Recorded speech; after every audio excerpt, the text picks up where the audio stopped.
Hello and welcome. You're watching NewsX with me, Devika Devan. For decades, viewers, the big four, which is the US, UK, Canada and Australia, have been the undisputed dream for Indian students heading abroad for higher education. But as we move into 2026, are these countries really the only options for our youth?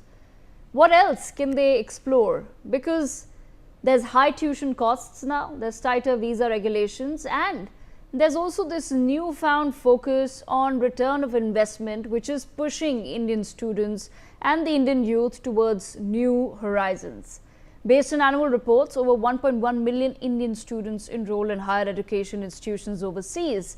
For those ready to take the leap into undergraduate or graduate studies but feeling overwhelmed by the choice of country and institution, this telecast will be a very interesting conversation for you, and hopefully it will help you decide and figure out and get some answers to those questions that you have. Today we're being joined by a panel of experts to help us navigate through the same. Joining me on this broadcast is Ms. Pratima Mittal. She's a prominent Indian education consultant and leader. She's currently serving as the director for the Gulf region at International Placewheel Consultants.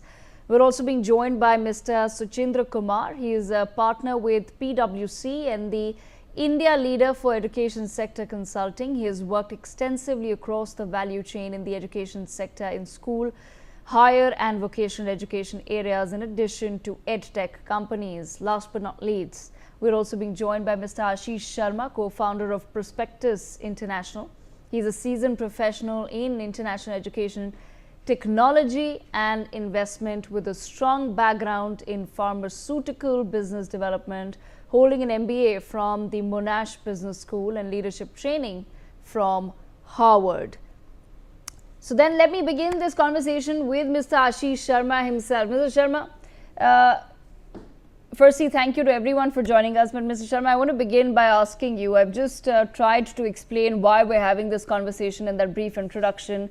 You yourself are a product of Harvard, of Monash, but I want to understand from you, in today's day and age, when we're now going into 2026, if you were to have this conversation with a young Indian, what would your advice to them be as far as your top 3 destinations for the next few years are in terms of pursuing higher education abroad?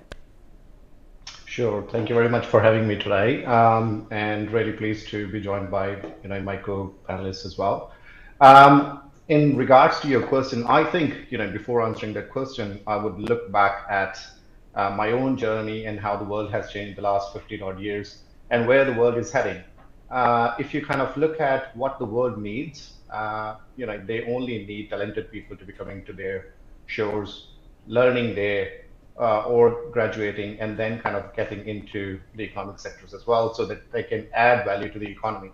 So what we have seen between 1995 till 2020, just before the pandemic, that's not just going to stick around for too long.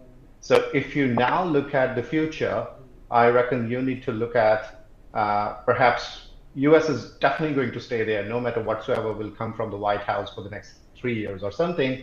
US is never going to go down.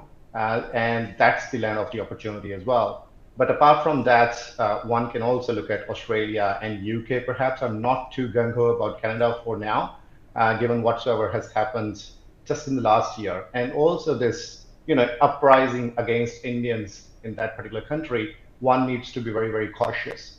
Having said that, one also can look at some of the newer destinations as well, but we'll kind of come to that question in a while. Okay, I want to bring Ms. Pratima Mittal into the conversation as well. Ms. Mittal, I want to pose the same question to you, ma'am, and I don't want, I want us to focus away from the big four, as I've already mentioned. Even when I was growing up, all my classmates, their dreams and aspirations were to either land up in the US or the UK or Canada and Australia. But we do know that there are now newer and newer destinations. It's just that we've probably not had too much research on it. They've not done as much as PR as some of the other institutes abroad really do. But I know that there are some really exciting new destinations for Indian students as well as young Indians who are pursuing maybe an MBA or any other sort of master's degree to really look at. So what would your recommendations be to a person today? So thank you for having me here, and thank you for picking up such a relevant topic. What I would think, yes, the big four are here to stay. I don't think much is going to change because that's the way we, aspiration of the students are. However, there are newer destinations that are coming. Singapore, for one, is doing phenomenal job. The aspiration is very high to go there.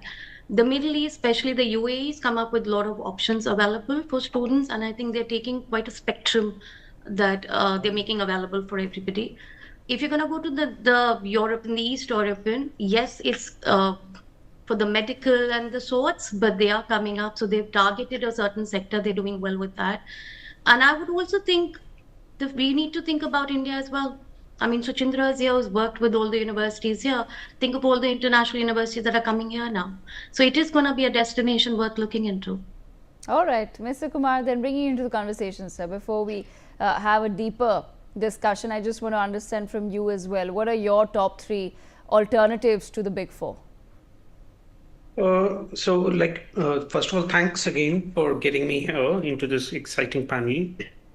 I think Pratima did mention about UAE. She did mention about Singapore. I think there are two other areas which are coming up pretty well. So Germany is suddenly top of the mind for people, especially for cost and also for the post-study work visas. Traditionally, Indian students have been enamored by getting an opportunity to stay in the country where they've studied, and Germany is now topping that list. Another one which is coming up, and especially for STEM courses, because of the university brands that they have, is Taiwan. Most people overlook them, but they've got they've got some 6 of the top 100 universities globally, all specializing in STEM. It's one of the highest, big tech areas in the world. And Taiwan is usually pretty starved for international students because of political reasons. And India kind of fills that gap fairly well. Okay.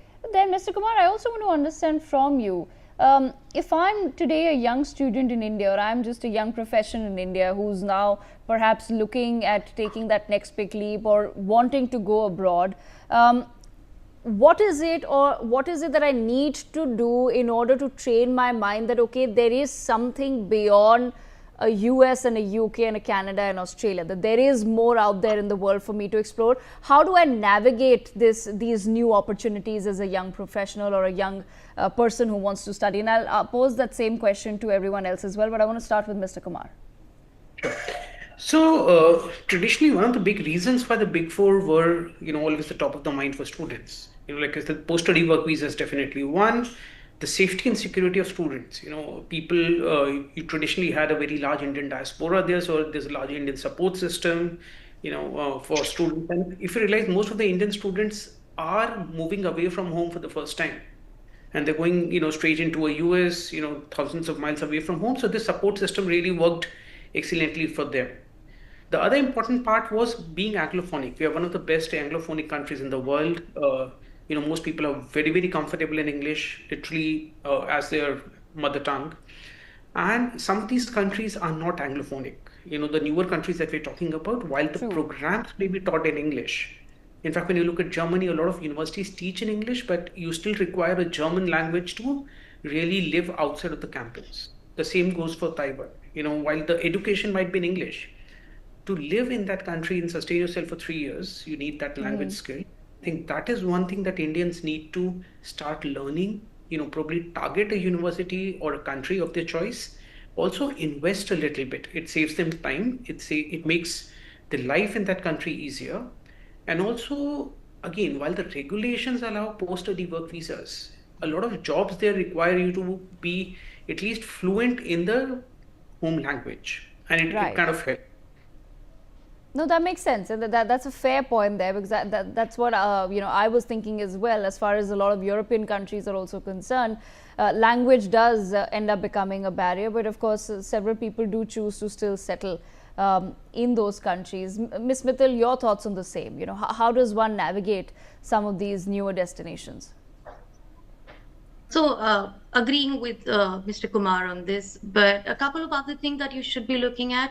One, I want to tell the students, it's not a hurried proposal that you want to do. I want to study in Germany. You just don't wake up one day and say, this is what I want to study. If you're looking to study, especially like I'm saying, anything which is not necessarily an English speaking country, you do need to plan well in advance. Yes, the language is one of them. Your investment is another. Your fee structure everywhere, you do need to see what your fee structure is, and they're very different. Each country would be different. There is this whole thought that we say Germany is almost free. It's not necessarily free. Do your research. The private universities can cost as much as the other European countries. It's the state universities that are going to cost you much less. So you need to know. So navigate that, get your facts right. So if I have to navigate it, don't go on the myths and fantasies of what is being proposed. There is a lot that you need to do your own research. What is the tuition fee? Then the entry requirements, look at the entry requirements, academic as well as professional. Does the university need a certain grade? Does it need the test preps? Because a lot of them do. So you need to work on that. And in addition, for professionals, what kind of career strategy do they need? What is it? What kind of career are they looking for? Do I need a 2-year work experience? Do I need a 4-year work experience? Those are some of the things that you should be navigating, especially in the new countries, because we know so much lesser. Okay, So all right. Mr. yeah. Ashish Sharma, same question to you, sir. Your thoughts? Thanks, Devika. I'm kind of going to steer away a little bit from just the tactics of it. It's not about just the post-study work rights, how quickly you can get the visa, whether you can get an migration outcome after that or not. It's all about the jobs. Where the jobs for the future are going to be. When you look at how the Indian economy is growing and how the world is going to grow and where we really align very well with the world, I think there are six odd sectors which comes to your mind. The first one is the foremost IT, then healthcare and pharmaceuticals, renewables, manufacturing and infrastructure, e-commerce, and finally fintech.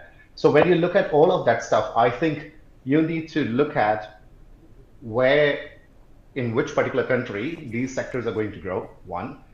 Once you'll graduate after 3 years, 4 years, or if you're going for masters, then you'll graduate after 2 years, where you think that country's economy is going to be. For example, if you land into a country now which is already on the downfall, it is going to be very difficult for you to kind of get a job, even if you'll get the post-study work rights as well. So I think start with the economy and the jobs first, and then slowly drill down to whatever Suchindra and Pratima mentioned here, where the post-study work rights are going to be easier. In many of the countries, generally the post-study work rights are going to be between 18 months to 24 months or something. But if you go to the regional areas of the same countries, you can get 3 years or 4 years of post-study work rights as well. So that's going to be very, very handy. And finally, one thing I have seen that as an international student myself as well, and needless to mention that I've got great affection for Australia and US both, and I've received a lot of value from those two countries. But definitely look at the safety profile of that particular country. Okay. And if you feel that generally people are not very happy engaging with Indian students, then you really need to look at your decision again. That's a very interesting perspective, Mr. Sharma. Then I want to pose that question as well. Are there any destinations that are perhaps becoming harder to get visas to, or that you would now suggest students be a little wary of going to certain places or certain pockets of the world, Mr. Sharma?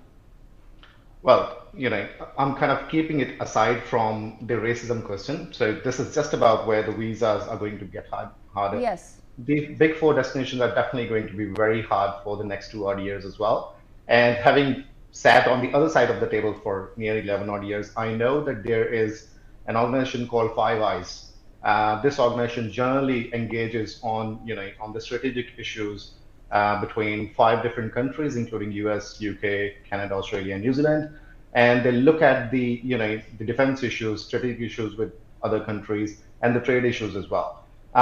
When I look at all of those countries all together, except New Zealand, going to any other country is going to be harder, because what I said in my first answer, every country now want talented people to come in, graduate, and get into the jobs and create value for their economy as well. They are not willing to bring in the people who are just going to add the numbers and are going to be a liability on their economy. They want them to stay on for some time, gain their experience, and then perhaps leave back to their country or go to any other third country as well. Finally, if visas is something which you're just looking at, then perhaps Ireland would be something which will come to my mind. It has grown about 10 odd times in the last 7 odd years as well, gone from 700 odd universities to 7,000 about 2 odd years ago. And the jobs are really, really growing there. The fintech sector is growing very well. Finance as a sector itself is growing very well. And technology, needless to mention that Ireland has taken some good strides in the last 3, 4 odd Absolutely. years as well. Ireland, also known as the Silicon Valley of Europe, for a lot of people who don't know that. We think that there's only one in the United States of America, but Ireland happens to be the Silicon Valley because it has all the headquarters, European headquarters of some of the biggest tech giants of the world. So, of course, another very interesting destination there. But Ms. Mittal, I want to pose the same question to you. In your experience of the past, say, 5 years or so, what are the trends that have emerged as far as getting visas is concerned? And what do you now foresee for the next few years? What are the places that are going to get really hard to tap into? So what's going to get harder?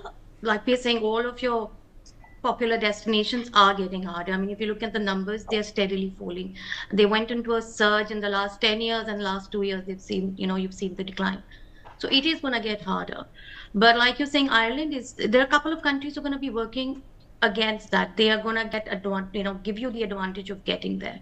Ireland is going to be one of them. I mean, I work very closely with the universities there. They're going all out to try to get the right students there. Singapore, again, Middle East, Dubai is doing all it can to help the students get there, including the work permit. Although it's not automatic, but they're doing all they can to make sure that the students get there. They want it to become the hub. Similarly, a couple of other Middle Eastern countries are doing it. Qatar is doing it. So those are the places that you need to look at, also with opportunities. European countries, I mean, they're all going to work. I think that's the advantage they're going to take. And that is something that we all need to look at, because what is it that they're going to do to make it easier for us? Okay, but Mr. Sachendra Kumar, I also then want to understand from you, sir, that as far as now future planning really is concerned, while yes, most people will still hold the same aspirations of in America and the UK, but if I am a young person today, do I want to set my sights on one particular destination and then give it my all to make it to that destination, or do I really need to work on building a resume or having the study experience to tap into various different countries, and how do I really go about that? And I'm asking that because, back in my day, we used to set our sights on maybe 1 or 2 universities, and we used to pick one country and we used to say, okay, the Ivy Leagues here. These are the 2 universities, this is the course I want to do, this is the professor I want to study under, and that's about it. And then we used to just work towards achieving that one goal. For most people, yes, that those dreams did come true, but for the people for whom it did not, that was quite a devastating situation. But because we're in a world that is a little bit more volatile today, I want to understand from your perspective, how does then one navigate this situation? Do you choose one place, one university and give it your best, or do you need to keep multiple different options open? Okay, no, that's a really interesting question. So traditionally, and even today, brand takes priority. A lot of people, everyone wants to get to a Harvard or a MIT or an Oxford. Fortunately or unfortunately, that's not where people could go. So there are 3 real priorities that people really need to think about. There's obviously the university brand, there is the country or the location, and finally, as Mr. Sharma said, it's the economy that you could really chase. With the volatility which is coming up, a lot of countries, because of populist measures, because of their own protectionist measures, there have been surprises to students. Canada is an excellent example of that. There are a lot of people who went to Canada, chose the right universities. A lot of people went to US and chose the right universities, but the post-study work visa 3 years into their studies changed, and which has been a shock because people had invested their time, their energy, and their motivation in there. So while brand and country would remain at the top of the people, but I think more and more students are now asking what is the ROI and what is the career options or career pathways that they have, and therefore people are choosing alternate destinations. The way I foresee this happening, people would still have their first choices and the second choices, but most of the students who decided to study abroad are much more open today to explore other destinations. And I Okay. believe that is one area which will continue to grow. All right. Okay, before I wrap up this conversation, then I have one last question. Ms. Mittal, I want to begin with you. I want to understand from you, for parents and maybe students that are watching, these could be school students that are watching, college students, or maybe young professionals. In today's world, when everything is changing really rapidly and we do see work profiles also changing almost on a yearly basis. Even for someone such as myself as a journalist, I now really have to think about what the future holds for me and how do I add value at a time and age of, say, AI, and there's so much other advancement taking place. Given the world that we live in, I want to understand from you, how soon should someone then start picking some of these streams that are really going to be the future? As Mr. Sharma had also pointed out, that your criteria really should be to see which are the economies that are growing and what are the countries that are now becoming the hubs for where future innovation is going to take place, where the conversation about the future is taking shape and place. So I want to understand from you, how soon does one start? Does that planning start from school? Can that planning today start somewhere in college? Or would you suggest that, okay, do your school and college, maybe even work for a couple of years and then start thinking about, studying abroad and really broadening your horizons? So I'm gonna tell you something. This question cannot really be answered in a black and a white because the journeys for most students will differ. Some of you will pick it up right in school. They seem very sure, but they may change their mind. Some of them go along, all the way to college and then they change their mind. They start understanding what their skill sets are and then they start matching.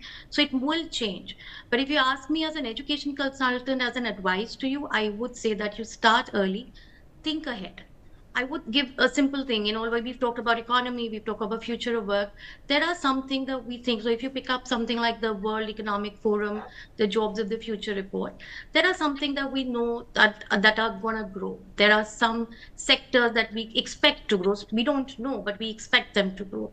There are certain skill sets that we know are there for the future, whether it's AI, whether it's critical thinking, whether it's emotional intelligence. There are a lot of skills that we know are here to stay. So I would say if you want to pick up soon enough, pick up on the skills, build on those, because you will know that certain sectors, the growing sectors, will need those growing skills. So as opposed to picking up a stream in terms of the subject, I would think concentrate on that, work towards that, and by the time you're getting to choose your subjects, mostly in the 11th in India, you may have a better idea. But would it be the same for everybody? No, it wouldn't. Okay. All right, Mr. Sharma, I leave the last word with you on this. Thank you. There were a couple of questions, before this which you have asked as well. So I'll kind of combine everything and just answer for the students. The thing is, the students kind of know where their interest lies. Perhaps they can do a career assessment survey as well. There are many surveys available in the country. They can do one of that. It will tell them where their capabilities lie, where the weaknesses are, and what are the probable courses for the jobs they can get into. Then, basis that, please reach out to 2, 3, 4 odd organizations. Do not just knock on to any consultant's office. They are not every consultant in this country which is going to give you an unbiased opinion. So speak to 3, 4 odd organizations, then reach out to some of the university representatives. They are very much available on LinkedIn. Write to them. They will connect you to someone in their team. Do your own research. That will tell you that this is where your interest is, this is what you can do, and this is where you can have a very nice mapping between where your capabilities are and what you can actually do in your life as well. The second thing is, do not compromise with the level of the university you want to go with. Uh, there are going to be many instances where you will be pushed into some of the courses you don't really want to do, or to the countries or to the universities which are not going to create any value to you. But one thing which is for sure is many of the universities are in the business of just selling the courses. And even if the universities don't really want, the agencies keep on doing that as well. So, you can only steer away from all those conversations if you have done your own research as well. And finally, if you want to just study well and get into a better job, there are going to be opportunities in India as well. Although I do not really want to just promote my organization here, but we are also in the business of establishing foreign university campus into India. So a number of campuses are going to come to India, and you have seen many are being announced as well. So focus on all of that stuff and see where you can take your life for the next 3, 4, 5 odd years and what you're going to gain out of that as well. And if migration is something which is on your mind, then I don't think that anything except this Pragati model will work for you. You are going to look at many different options, and whatsoever will click, you'll just go there. Okay, all right. On that note, I thank all of our panelists for joining us for this very special discussion, and a very happy new year to everyone watching.